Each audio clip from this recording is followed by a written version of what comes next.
Joining me now is writer and broadcaster Esther Krakue. Esther, Harry's visa issue continues. What's the latest? Yes, so we know that the Heritage Foundation has put in a request to actually have the documents regarding his visa, his American visa, revealed to the public because he revealed in his book Spare that he had taken drugs, he'd taken cocaine and magic mushrooms. And when you apply for a visa in the US, you actually have to disclose any drug use, previous and current. We know that there have been British celebrities that have actually not been allowed to enter the US for those types of reasons, like Nigella Lawson. So, you know, the Heritage Foundation, which is a right-wing think tank, only thinks that it makes sense to have those documents revealed to the public to see if there was any bias when Prince Harry was applying for his visa.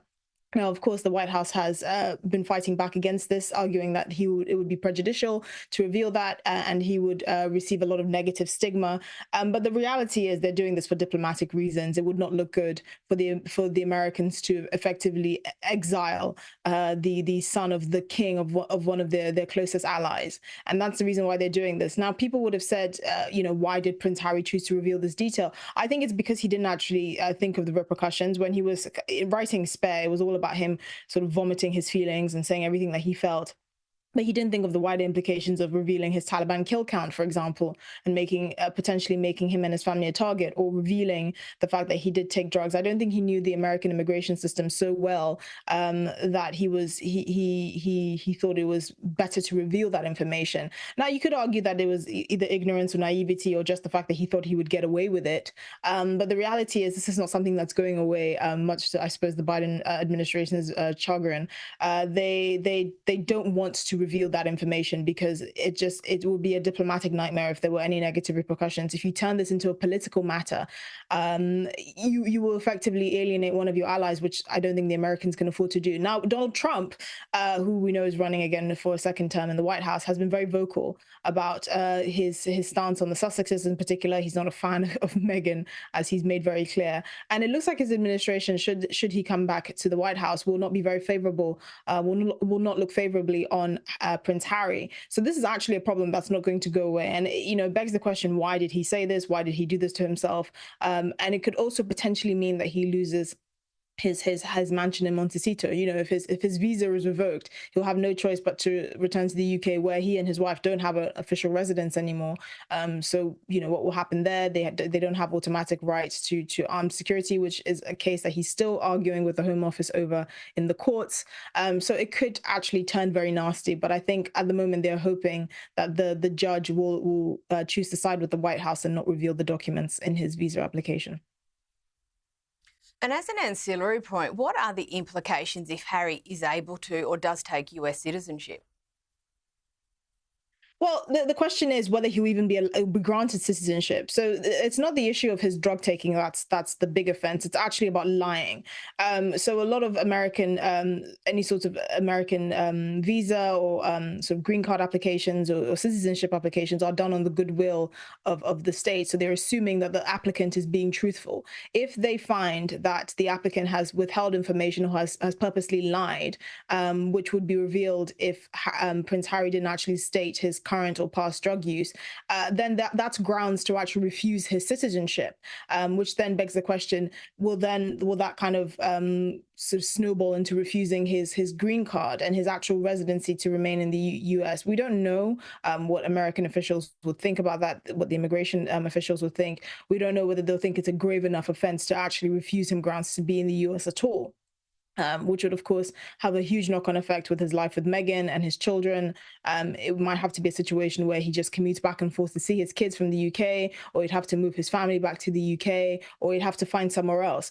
The bigger problem then there is, if anyone who's familiar with visa applications, if you've been refused a visa application for any reason from countries like the US, where like sort of Western countries are quite aligned, it's actually harder to get applications or visa approvals for other countries. So, for example, if I, as a British citizen, have been refused a US visa on the grounds of lying or drug use or anything like that, it makes it that much harder for me to get a visa to Canada, for example, or to France or to Australia or to anywhere else where the couple could potentially move. So there are actually quite wide-reaching implications, other than the fact that his citizenship and maybe by extension his residency in the US could be refused. And while the Sussexes do cop a lot of criticism, a barb has been shot, very oddly, from Sean Lennon. What's the gripe? Yeah, so this Sean Lennon, who's the son of John Lennon, has has had some scathing words for Prince Harry. He described him as an idiot, and he qualified that by saying he's actually met him, which kind of gives him authority to say that. He got into kind of a social media spat with some Prince Harry fans online, and he said, "Look, I have a lot of sympathy for him and everything that he's gone through, which is why he finds his stance on a lot of things and his kind of revelations after leaving the royal family in 2020 as quite disappointing. He thinks that his mindset is childish. It's about whinging and moaning. When yes, he has been through some difficult times in his life, especially with the loss of his mother at the age of 12. He thinks that his attitude towards other aspects of his life have been quite disappointing. And it's quite surprising because you haven't had many celebrities voice these sorts of opinions or any sorts of opinions on the Sussexes. The ones that you have heard have kind of been, fawning and almost a little bit sycophantic. They've been saying that, the Sussexes are so brave to leave the royal family. No one has actually had the guts to say that, their constant whinging is a bit of a turnoff, or the fact that they left in quite an ungraceful manner and had like basically a scorched earth technique where they decided to reveal all the family's secrets and show on display or put on display how aggrieved they were, when in reality most members of the public are thinking tough luck. Now, you're almost a couple of weeks into a general election campaign. Obviously, this has implications for the royal family and to the extent they're able to undertake their duties. We understand Charles was a bit miffed about Rishi Sunak, his decision to go early.